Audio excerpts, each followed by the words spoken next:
kebenaran yang Al-Quran bawa untuk mengesah dan membenarkan kitab Taurat yang ada pada mereka. Baki lagi sifat mereka sajalah yang tak mau terima Nabi Muhammad itu sebagai Nabi dan Rasul dan menolak Al-Quran sebagai wahyu yang datang daripada Allah Subhanahu wa ta'ala.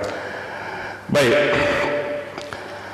itu adalah serba sedikit flowers, kita panggil apa? Bunga-bunga. Kita tak mula lagi ni baru nak start. Sebab orang bagi sampai 9.30, tampaklah kan? Slow. Ni baru 8.30. Kita ambil masa sejam untuk ibrah Isra dan Mi'raj. Baik, satu perkara penting yang saya nak sebut permulaan sebelum kita mula. Ada satu kata pujangga ke pepatah ke, wallahu alam, dia sebut macam mana? Reread your favorite book at different stage of your life. The plots never change, but your perspective does.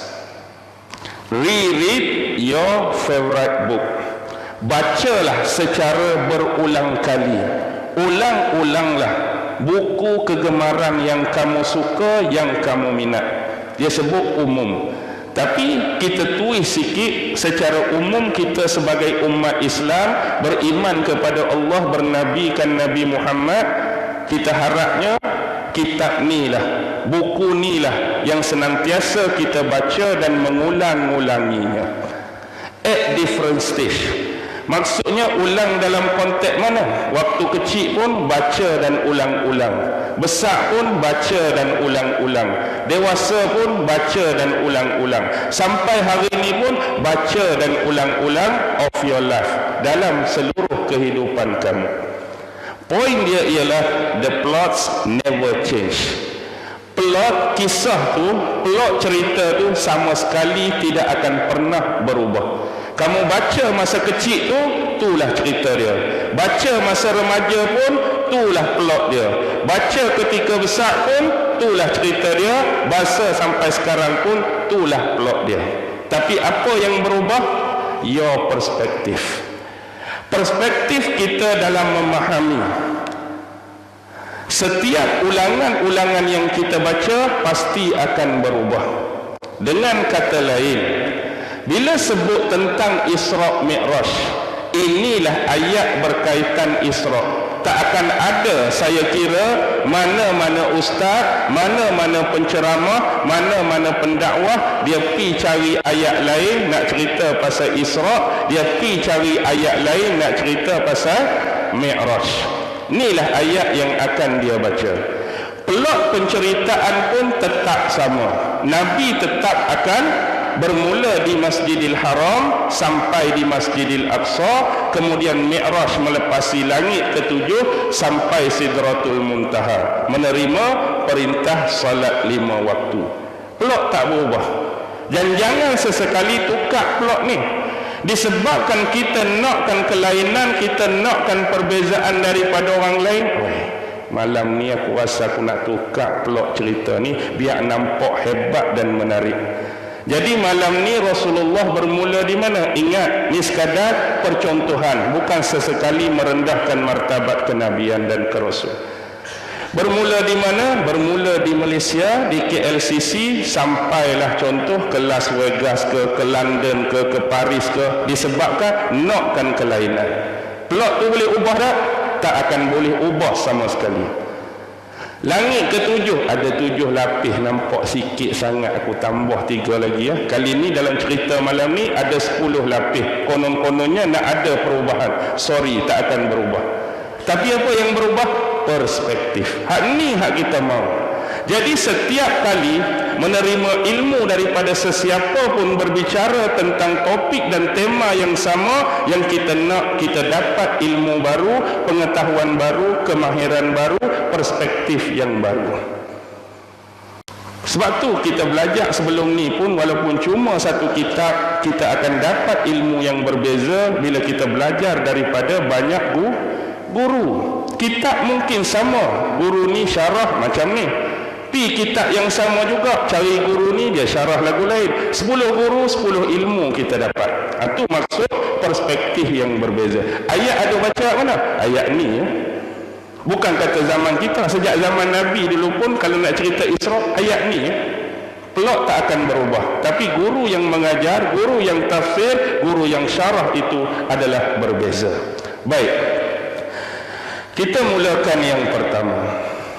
Ni baru nak start betul lah. Bismillahirrahmanirrahim. Subhanalladzi asra bi'abdihi laylan minal masjidil harami ilal masjidil aqsa. Subhana, Maha suci Allah. Ini adalah penyebutan tentang penyucian Allah terhadap dirinya sendiri, terhadap zatnya sendiri. Kadang-kadang dalam surah Musabbihat yang lain dia datang dengan kalimah sabbaha lillah dalam bentuk fi'il madhi. Kata kita belajar bahasa Arab, fi'il madhi ni dalam bahasa Inggeris apa? Past tense. Kadang-kadang tadi kita dengar Allah menyebutkan dengan lafaz yusabbihu lillah, tu fi'il mudhari. Kalau Inggeris present tense. Yusabbihu bukan setakat present tense tuan-tuan. Yusabbihu present and continuous tense, senantiasa dan berterusan bertasbih kepada Allah. Jadi apa konteks yang nak disucikan di sini? Sebahagian tafsir menyebutkan ada dua. Pertama ialah kerana Rasulullah ni berhadapan di Mekah dengan golongan-golongan musyrikin Mekah, nama pun musyrikin. Jadi fi'il buat kerja mereka ialah bentuk kesyirikan kepada Allah. Syirik lagu mana? Dengan menjadikan berhala-berhala, patung-patung sebagai apa? Sebagai wasilah, sebagai perantara. Di antara mereka nak berdoa, memohon sesuatu, memohon hajat dengan Allah. Inilah bentuk kesyirikan yang mereka buat. Jadi pengucapan kalimah tasbih di sini ialah nak menyucikan Allah. Berhenti azan eh? Okey, kita berhenti azan. Baik, kita menyambung kembali. Pertama ialah Allah nak menyucikan dirinya dan zatnya daripada golongan-golongan musyrikin Mekah yang telah mensyirikkan Allah. Sebagai contoh, ketika dahulu bila mereka menolak Nabi Muhammad sebagai seorang Nabi dan Rasul, banyak karenah-karenah yang mereka telah keluarkan menunjukkan penentangan mereka terhadap Nabi Muhammad sallallahu alaihi wasallam.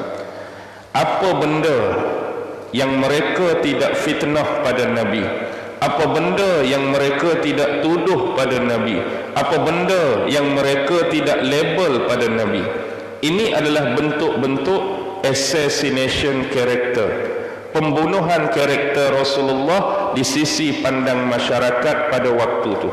Tapi semua tuduhan, semua fitnah, semua labelan itu sia-sia, tidak memberikan kesan pun kepada Rasulullah sallallahu alaihi wasallam.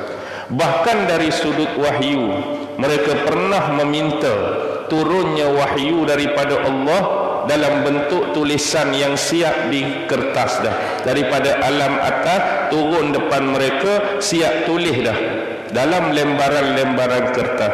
Lagi jauh, lagi sadis, mereka minta apa? Kalau Allah ni nak menyampaikan sesuatu arahan pada mereka, Allah nak perintahkan macam ni, atau Allah nak larang mereka jangan buat macam ni, mereka tak mau perantaraan wasilah Nabi Muhammad dalam soal penyampaian. Kalau boleh, Allah terus pada mereka, direct kepada mereka. Ni bentuk kontra antara ucapan dan perbuatan mereka. Dalam ucapan mereka, bila Allah nak sampaikan sesuatu kepada mereka, mereka nak tolak Nabi. Tak perlu ada Muhammad untuk menyampaikan pada kami, ceritakan pada kami. Kami nak Allah secara terus, Allah secara direct menyampaikan pada kami. Tapi dalam bab mereka berdoa, dalam bab mereka bermohon, dalam bab mereka meminta kepada Allah, kenapa perlu ada berhala-berhala tadi? Tak boleh ke kamu buat benda yang sama, direct minta pada Allah, direct bermohon pada Allah, direct berhajat pada Allah? Jadi sama ke tak sama? Tak sama, kontra.